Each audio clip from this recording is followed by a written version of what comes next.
제가 여러 말을 보태지 않아도 지난번에 노출되었던 메시지는 많은 함의가 있었다 이렇게 생각을 합니다. 예.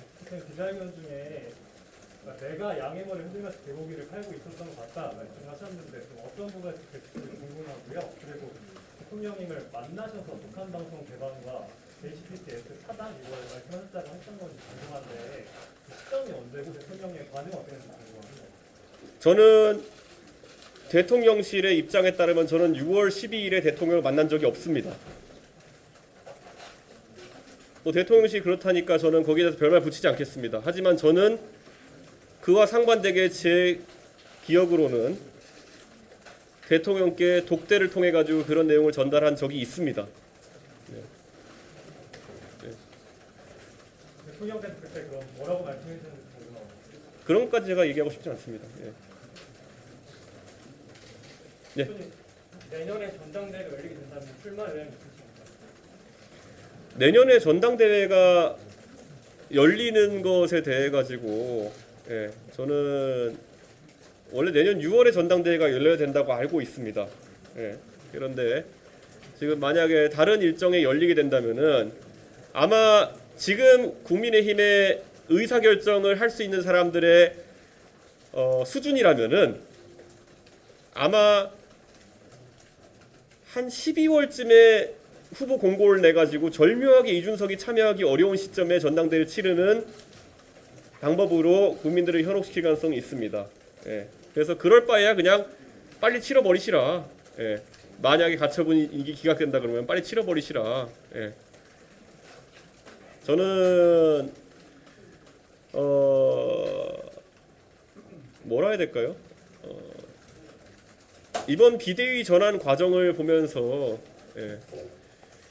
다른 건 몰라도 아까 말했던 것처럼 앞으로 졸속 입법이나 아니면 뭐 이런 것들에 대항하는 당의 메시지가 굉장히 약화될 것을 우려합니다. 앞으로 우리 당에서부터 당원 당규를 개정하면서 위인 설법하고 그리고 어떻게든 목적을 세우면은 그 목표나 지령을 적극 수호하는 모습을 보였는데 앞으로 민주당이 뭐 이재명 후보가 만약에 대표가 되어가지고 이재명 후보를 지키기 위해서 위인 설법하고 아니면 이재명 후보를 나 내리는 지령에 따라서 일사불란하게 움직인다 해가지고 비판할 수 있는 방법이 있겠습니까? 오히려 먼저 했는데. 그래서 당의 이런 처신을 보면서 당의 이런 행동을 보면서 아마 가장 웃고 있을 것은 이재명 후보가 아닐까라는 생각을 하게 됩니다. 또 혹시 윤핵관들이 입장에서 왜 대통령이 꼭 물러나야 된다라고 생각을 한다고 대표님께서는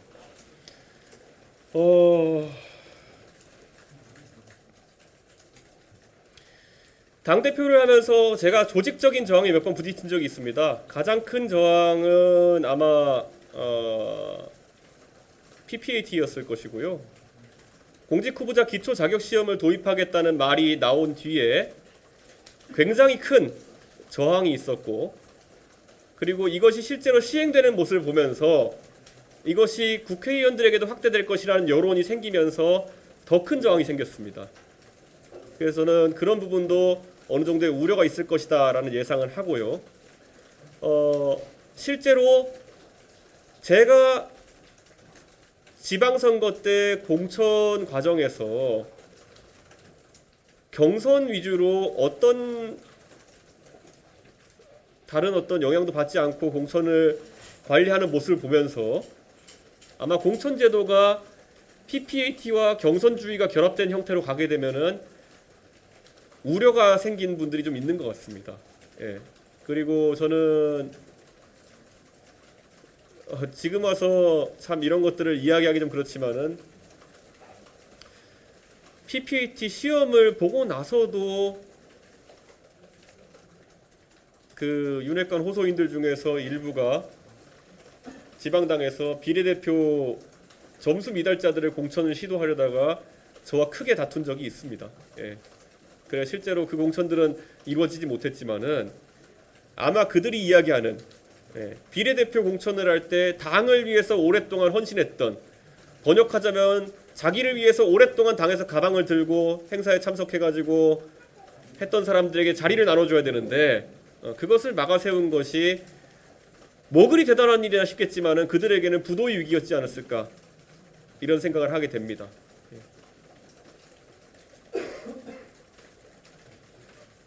네, 또 혹시 질문? 네. 선생님, 그러면은 오늘 윤 대통령에 대한 언급이 좀 했던 것 같은데, 윤 대통령과 어떻게 관계 설정을 앞으로 하실 건지, 그리고 윤 대통령이 어떻게 해야 한다고 보는지 궁금하고요. 대선 과정에서 양주구역의 대머리가 이 윤핵관을 말하는 건지 아니면 윤 대통령 개고기. 네, 개고기 그게 윤 예. 대통령도 포함이 되는 건지. 개머리는 나도 개머리. 개고기는 상품입니다.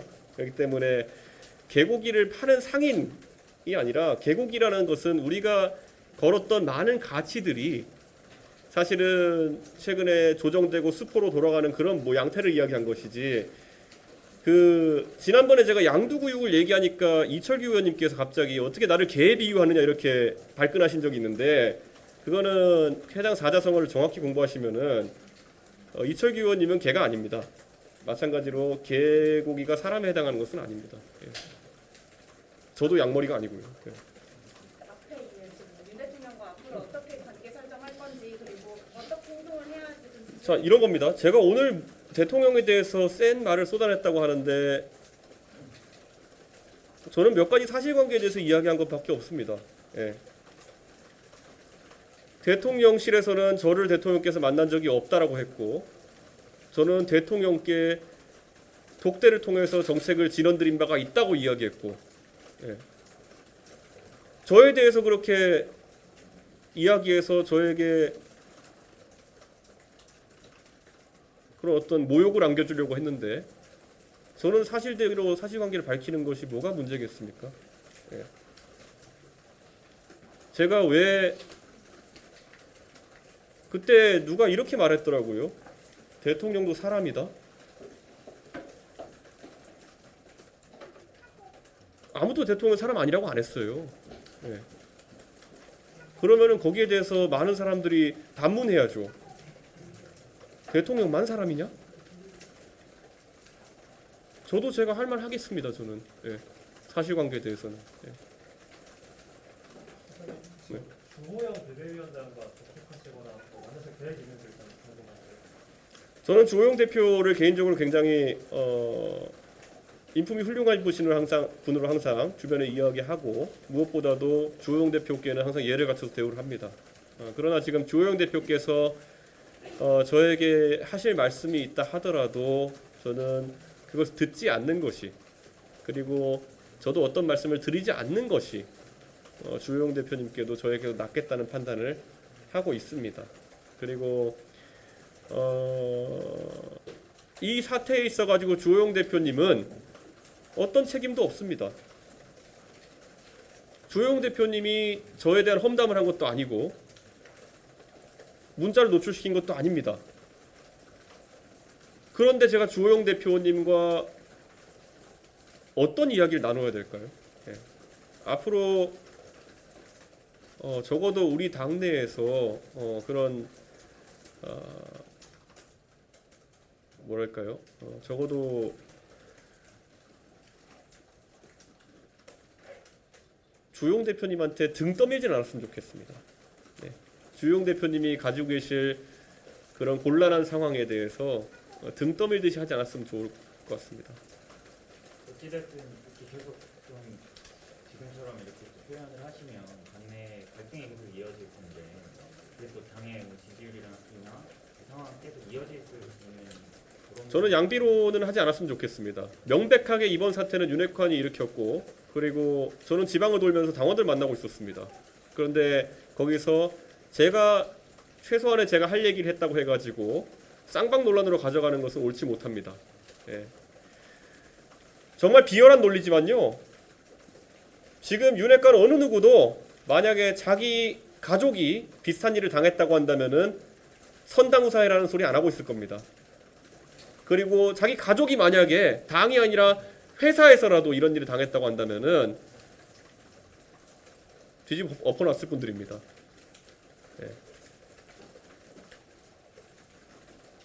아까 윤핵관이 희생양을 점점 늘릴 것이라고 말씀하셨는데요. 그 희생양에 대통령이 들어가는 겁니까?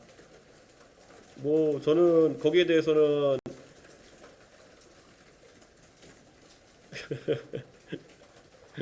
머릿속에 삼성간호라는 단어가 떠오르긴 하는데 예. 그 이상의 해석은 하지 않겠습니다.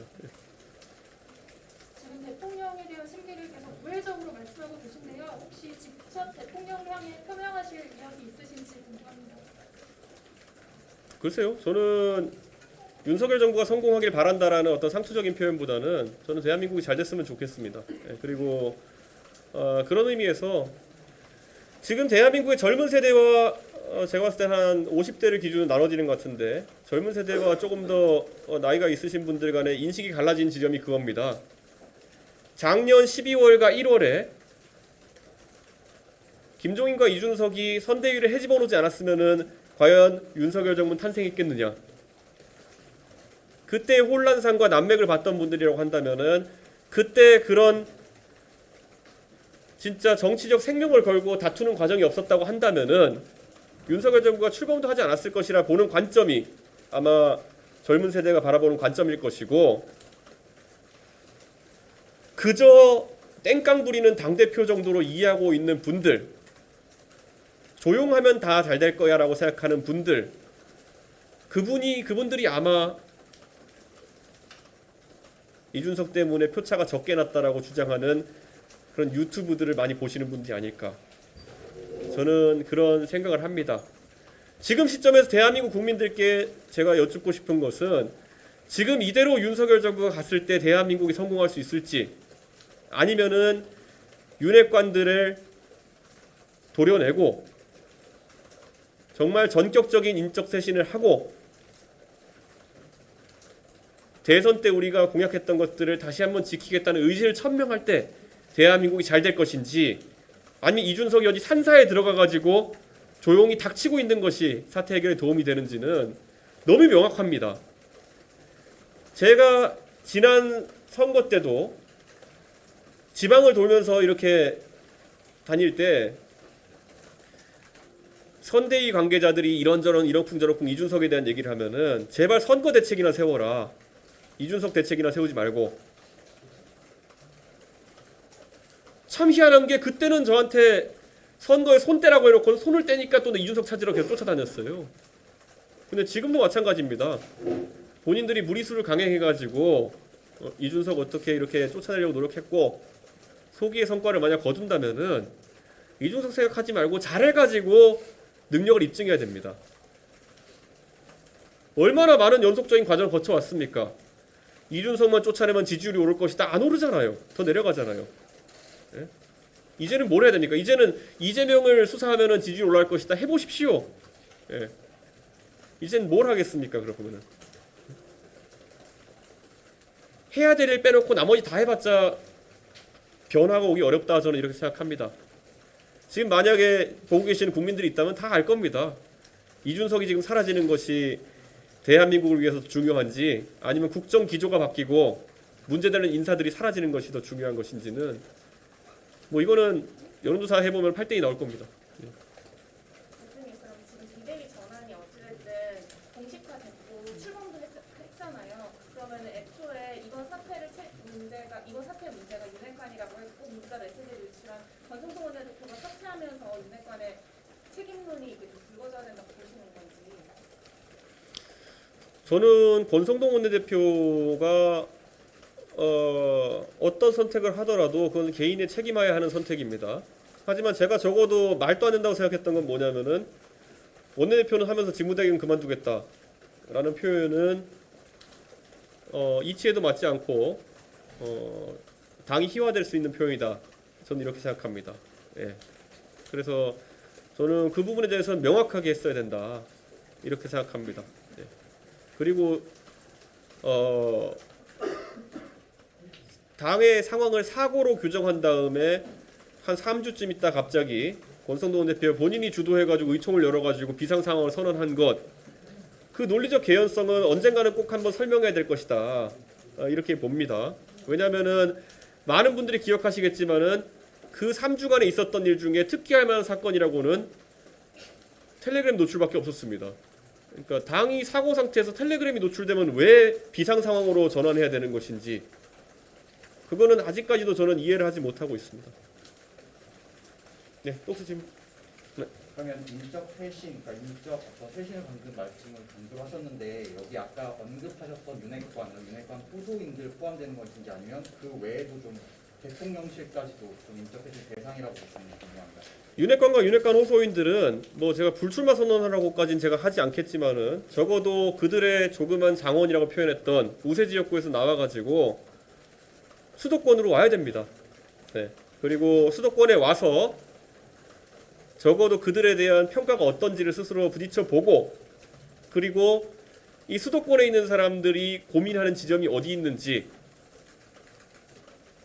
부산에서 부산 사람들만 대화하는 것이 아니라 서울에 사는 부산 사람, 대구 사람, 광주 사람, 전주 사람 다 만나보고 청주 사람, 충주 사람 다 만나보고 결국에는 그들이 생각하는 바를 다 국정에 담아낼 수 있어야지 진정한 윤핵관이 될 수 있을 겁니다. 지금은 아무리 봐도 국정을 담임할 정도의 핵심 관계자가 되기에는 그들의 귀는 한쪽의 목소리만 듣고 있고 그들의 입은 그들의 이야기만 하고 있습니다. 네. 그리고 뭐 대통령실에 대해서는 저는 따로 기회가 있으면 말씀을 드리겠지만은 아까 제가 대통령에 대한 평가를 해달라는 말에 다소 우회적으로 이야기했던 이유는 뭐냐면은 대통령과 저와의 문제는 상당 부분 오해에서 기인됐다는 제가 생각이 있습니다. 그 오해라고 함은 중간에 전달하고 상황을 전파하는 사람들이 굉장히 자신의 사심 가득한 행동들을 했기 때문에 벌어진 사태라는 것도 저는 알고 있습니다. 대통령과 저와의 사이에서 오가는 내용들이 외부에 유출되는 경우도 있었습니다. 많았습니다. 분명히 제가 우크라이나를 가는 것은 대통령실과 저와 제 비서실장이었던 박성민 의원 정도만 공유하고 있는 내용이었는데 제가 출국하기로 한 날짜 며칠 전이 되자 어떤 유튜브 채널에서 저에게 출국 금지를 하겠다고 난리를 쳤습니다. 이것이 우연일지 아니면은 국가의 중요한 정보가 밖으로 새어나갔다는 방증일지는 국민 여러분의 상상에 맡기고 싶습니다. 그리고 한 가지 일화를 그냥 소개하려고 합니다. 제가 하도 대통령과의 관계 속에서 이런 내용들이 유출되고 그리고 또 그 유출에 대해서 제가 의심받는 상황이 많아져서 제가 지난 1년 동안 얼마나 많은 실험을 했는지 모릅니다. 때로는 제 비서진들까지 속여가면서 그런 실험을 해본 적도 있습니다. 가장 가까웠던 실험은 대통령께서 나토 순방 출국하셨을 때 대통령께서 귀국하시는 일정에 제가 환영 인사를 나가겠다고 생각했던 적이 있습니다. 그런데 이것이 일정이 밖으로 노출될까봐 저는 그날 아침 9시에 대통령실 관계자에게 서울공항 출입 조치를 해달라고 이야기했습니다. 그리고 제 수행비서에게도 그것을 알리지 않고 제가 직접 성남 서울공항으로 갔습니다. 어느 누구도 알아서는 안 되는 상황이었습니다.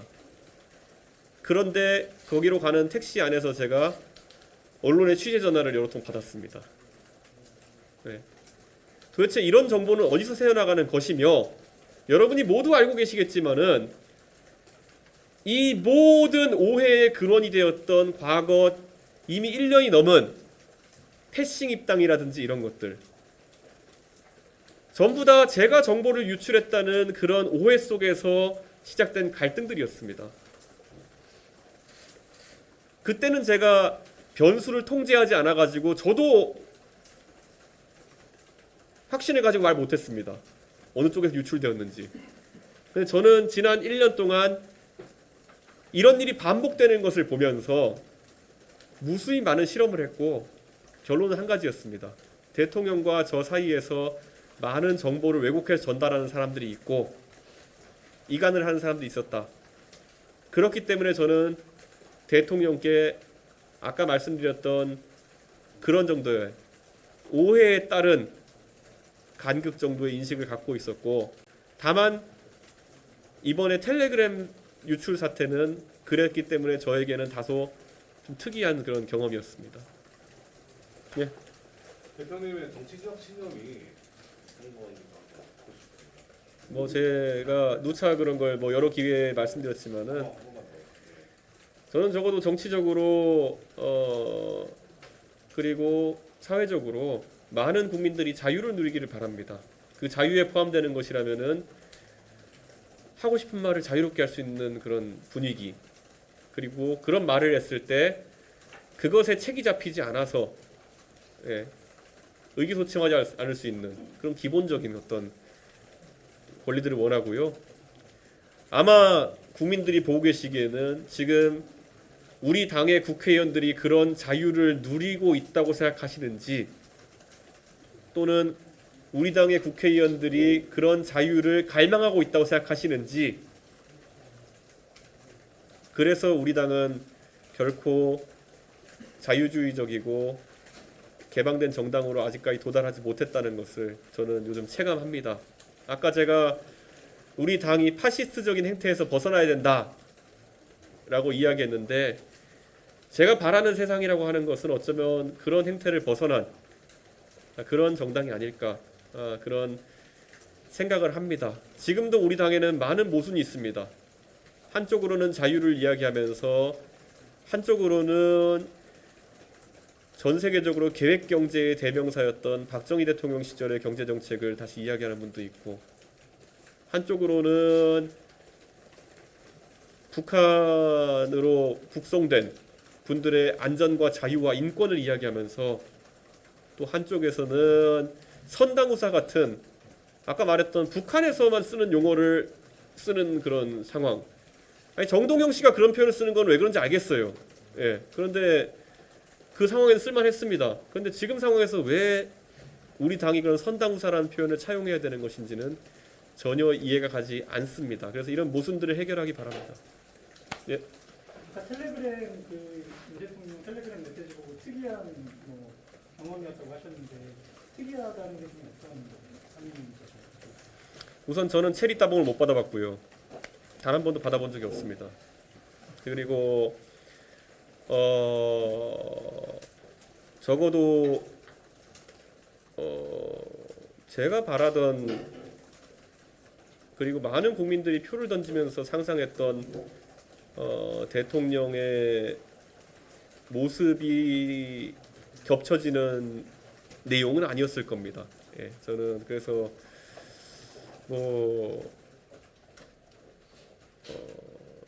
저는 도어 스태핑하면서 대통령이 하셨던 말씀들 다 굉장히 진실이었을 거라고 생각했고, 그리고 대통령이시기 때문에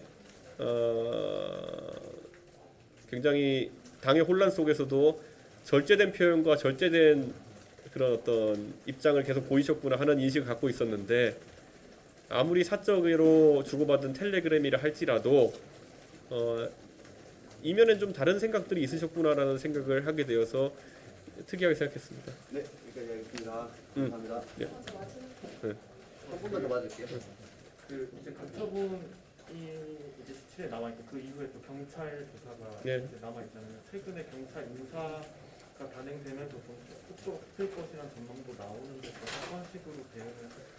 저는 최근에 뭐 저를 수사하던도 아니죠. 저를 수사할 것으로 예정되어 있던 그런 어떤 서울경찰청 반부패 수사대에 인사가 났다는 얘기를 들으면서, 그런데 사실 서울경찰청에서 최근에 김광호 서울경찰청장이 제 사건을 콕 집어가지고 뭐 압수수색부터 해서 여러 가지 이야기를 했다는 얘기도 언급했다는 얘기도 들리고, 적극적인 수사를 하지 않았다는 것에 대해서 불만을 표했다는 얘기도 들리고, 거기에 더해서 예전에 김광호 서울경찰청장은 기자회견을 하면서 기자 간담회를 하면서 뜬금없이 저에게 뇌물죄 혐의도 들여다보고 있다 이런 얘기를 했거든요. 근데 저는 한 번도 국가에서 월급 받아본 적이 없습니다. 그렇기 때문에 뇌물죄 같은 경우에는 저는 적은 대상도 아닌데 도대체 뭘 바라보고 이렇게 수사를 하고 있는 건지도 잘 모르겠고, 그러다 보니까 저는 경찰의 어떤 수사 방향 이런 것을 우려를 하지 않습니다. 그런데 많은 국민들이 1년에 어쨌든 그 경찰국 신설부터 불거진 그 경찰과 정권과의 그런 어떤 다소간의 긴장 관계 속에서 이런 저에 대한 신속하게 이루어져야 될 수사가 오히려 신속하게 이루어지지 않는 것에 대해서 정치적 함의를 발견하지 않게 되기를 그렇게 기대합니다. 감사합니다. 맞아. 윤석열 대통령이 혹시라도 만나자고 하면 만나실 의향이 있는지, 아니면 먼저라도 좀 오해를 풀자라고 뭐 제안하거나 이런 생각이 있어요? 답할 이유가 없습니다. 네, 답할 이유가 없을 뿐더러 글쎄요. 대통령을 만날 이유가 없습니다. 예. 대통령을 만날 이유도 없을 뿐더러 대통령과 풀 것이 없습니다. 예전에 대통령실에서 그런 텔레그램 문자에 대해서 이 대표가 오해하지 말기 바란다. 그래서 저는 정확하게 얘기했습니다. 오해하지 않고 정확하게 알아들었더니 오해했다고 오해하지 말라고. 네. 저는 대통령실에서 무슨 의도를 가지고 있고 어떤 생각인지 명확히 알았기 때문에 더 이상 뭐 그런 자질구레한 어떤 사안에 대해서 서로 의견 나눌 생각은 없고, 제가 진언이라고 해야 될까요? 아니면 국민으로서의 자유로운 제안이라고 해야 될까요? 이런 것들을 어떤 경로들은 하겠지만은 그것을 받아들일지 아닐지 등은 그거는 철저하게 대통령의 생각인 것이고, 그리고 그 책임도 오롯이 대통령실과 대통령에게 귀속되는 것이다. 저는 이렇게 생각합니다.